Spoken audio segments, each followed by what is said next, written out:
દોસ્તો ચોમાસું આવે એટલે આપણને એમ થાય કે ક્યાંક ફરવા નીકળી જવું છે એવી જગ્યાએ કે જ્યાં વરસાદી વાતાવરણ હોય, વાદળો સાથે વાતું કરી શકીએ, ઊંચા ઊંચા વોટરફોલ હોય.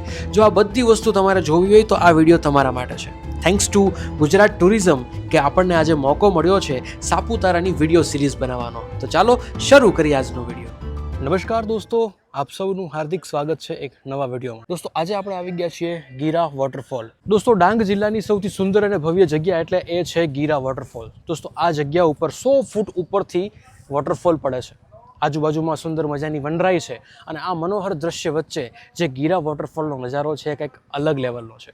જો તમે સાપુતારા અને આસપાસની વિસ્તારમાં પ્લાન કરી રહ્યા છો ફરવા આવવા માટે તો ડાંગ જિલ્લામાં આવેલું વધઈ ગામ પાસે વસેલું Gira waterfall must visit place છે.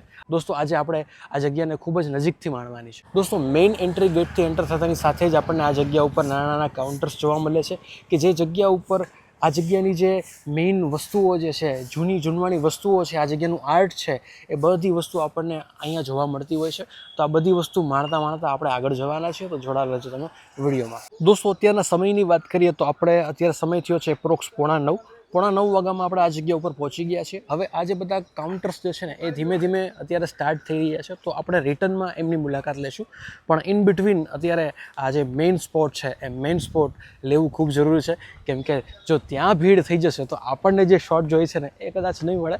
તો આઈ એમ વેરી એક્સાઇટેડ. હું પહેલી વાર આ ધોધ જોવાનો છું અને કઈ રીતનું છે ત્યાં જઈને ખબર પડે.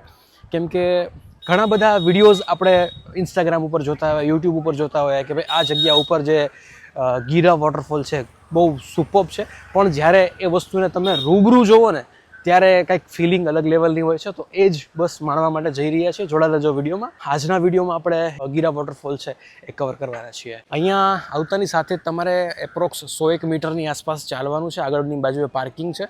ત્યાંથી આગળ વધતાની સાથે તમને આ રીતની અલગ અલગ ફૂડ આઇટમ્સ ને બધી વસ્તુનો કાઉન્ટર્સ જે છે એ મળી રહેવાના છે. અહીંથી આપણે સીધા આગળ જઈએ અને જોઈએ બીજું આપણને શું જોવા મળે છે. દોસ્તો મેઇન રોડ ઉપરથી આવતાની સાથે જ આ જગ્યા ઉપર ફોટોગ્રાફી માટેનું એક સ્પોટ રાખવામાં આવ્યું છે. અહીંથી એક ખૂબ જ સુંદર મજાનો નજારો આવે છે અને તમે ફોટોગ્રાફી આ જગ્યા ઉપર સરસ રીતે કરી શકો છો. તો આ છે એ મેઇન વોટરફોલ.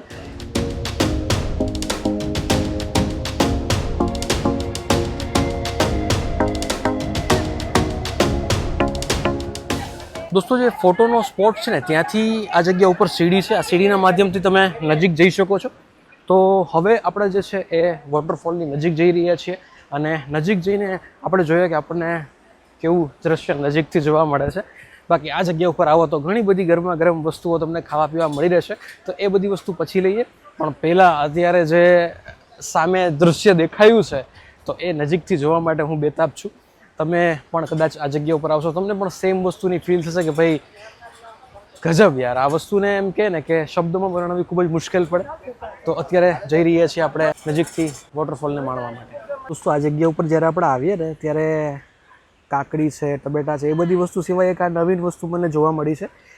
અને તમે કયા નામથી ઓળખો છો જરૂરથી જણાવજો. અને સ્ટાર ફ્રૂટ કહેવાય, સ્ટાર ફ્રૂટ છે અને ગુજરાતીમાં કમરખ કહેવાય છે. તમે આ ફ્રૂટ જોયું છે કે નહીં, ટેસ્ટ કર્યું છે કે નહીં, જરૂરથી કમેન્ટમાં જણાવજો. દોસ્તો આનો ટેસ્ટ જે છે એ થોડો ખટમીઠો હોય છે. આપણે રિટર્નમાં આવીને અને ટેસ્ટ કરીએ. અહીંથી જો આપણે થોડું ટ્રેકિંગ કરવું પડે, પણ ટ્રેકિંગની જ મજા છે ભાઈ. કેમ કે આ જગ્યા ઉપર થોડું ચાલો, થોડી સુંદરતા જુઓ તો કંઈક મજા આવે આપણને. અને આ જગ્યા ઉપર તમે કાઉન્ટર્સ બી જોશો ને એ બધા બાંબુના છે. જો આ રીતના બાંબુના કાઉન્ટર્સ આપણને જોવા મળે અને રસ્તો એકદમ નેચરલ, કાંઈ બનાવેલું નહીં, પથરાળ રસ્તો છે. પથરાળ રસ્તા ઉપરથી જ આપણે આગળ વધવાનું છે અને જઈ રહ્યા છીએ આપણે.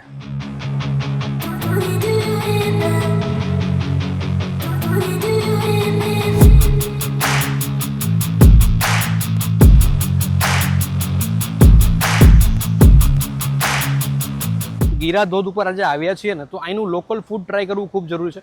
હવે અહીંયા છે ને આ એક નવીન આઈટમ મળે છે, મારા માટે ખૂબ જ નવીન છે. તમે ટ્રાય કરી છે કે નહીં જરૂરથી કહેજો. આને કમરખ કહેવામાં આવે છે, સ્ટાર ફ્રૂટ કહેવામાં આવે છે. અને કટ કરો તો આ રીતના સ્ટાર થાય અને સ્ટાર ફ્રૂટ કહેવામાં આવે છે. આના ટેસ્ટની વાત કરું તો પહેલાં ટેસ્ટ કરીએ પછી તમને કહું કેવો છે. તો આઈડિયલી આનો હળવો એવો ખાટો એવો ટેસ્ટ છે. આપણા ગુજરાતી લોકો જે આપણા કાઠિયાવાડમાં રહે છે એ કાકડીના કટ કરીને એની ઉપર લીંબુ, ચટણી, મીઠું જે એડ કરીને પછી જે ટેસ્ટ આવે ને એ ટેસ્ટ એનો અત્યારે આવે છે. ખટાશ જે છે એ નેચરલી આની અંદર છે. ઉપરથી આની અંદર છે ને નમક છે, ચટણી છે, બધી વસ્તુ એડ કરેલી છે. તો મસ્ટ ટ્રાય, આ જરૂરથી ટ્રાય કરજો. ખૂબ જ સરસ મજાની ટેસ્ટી વાનગી છે. મસ્ટ વિઝિટ ગીરાધોધ અને must eat this local food at Giradhodh. ડાંગમાં આવેલી સુંદર મજાની વનસ્પતિઓની મજા છે ભાઈ આ. તો જરૂરથી ટેસ્ટ કરો અને મને કોમેન્ટમાં જણાવજો તમે આ ટેસ્ટ કર્યું છે કે નહીં. દોસ્તો, હવે આપણે ગીરાધોધની ખૂબ સરસ મજાની મુલાકાત લીધી છે. આ જગ્યા ઉપર જે ડાંગી વાસીઓ જે છે એ લોકો આ જગ્યા ઉપર પોતાના કાઉન્ટર્સ લગાવીને બેઠા હોય છે. તો એ જગ્યા ઉપર કેવી કેવી વસ્તુઓ એ પોતે બનાવે છે એ વસ્તુ તમારી સાથે શેર કરવાની છે. જો આ છે લઠ કહેવામાં આવે છે, પ્યોર વાંસથી બનાવવામાં આવેલી વસ્તુઓ છે. ખૂબ જ સરસ, જુઓ કેટલી સુંદર.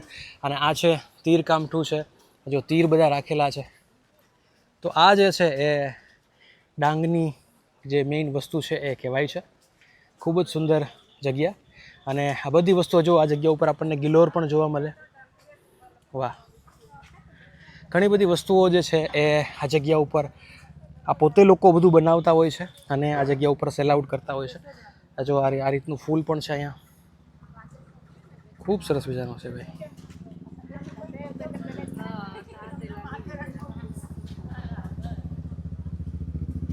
અને આ જગ્યા ઉપર આપણે જેટલા પણ આ કાઉન્ટર્સ જોઈએ છીએ ને એ બધા કાઉન્ટર્સ તમે જુઓ વાંસના બનેલા છે. વાહ. તો આ પ્રકારનું કંઈક માર્કેટ આ જગ્યા ઉપર આપણને જોવા મળે. અને જેટલી પણ વસ્તુ છે એ બધી વસ્તુ પોતે જાતે જ બનાવતા હોય છે અને આ જગ્યા ઉપર સેલ આઉટ કરતા હોય છે. તો જ્યારે પણ આપણે આ જગ્યા ઉપર ગીરાધોધ વિસ્તારમાં આવીએ તો એકવાર ચેકઆઉટ કરીએ અને થોડુંક મગજમાં બેસે તો આપણે પરચેસ પણ કરવું જોઈએ. જો આ બધી વસ્તુ છે, આપણે એક આ લાઠી લઈ જ આવી છે. દોસ્તો, આજના દિવસની વાત કરીએ તો આજના દિવસમાં આપણે આ જગ્યા ઉપર ગીરાધોધની મુલાકાત લીધી, અહીંની ઇન્ફોર્મેશન આપી. સાથે જ આ જગ્યા ઉપરનું જે લોકલ ફૂડ જેને કરજણ કહેવામાં આવે છે, સ્ટાર ફ્રૂટ કહેવામાં આવે છે, એ ટેસ્ટ કર્યું. આ વિડીયો આપને કેવો લાગ્યો જરૂરથી કોમેન્ટમાં જણાવજો. આવા જ વિડીયો જોવા માટે આપણી ચેનલ મિલન દાણીધરીને સબસ્ક્રાઈબ કરી લેજો. ફરી મળીશું નવા વિડીયો સાથે. ત્યાં સુધી જય હિન્દ, જય ભારત.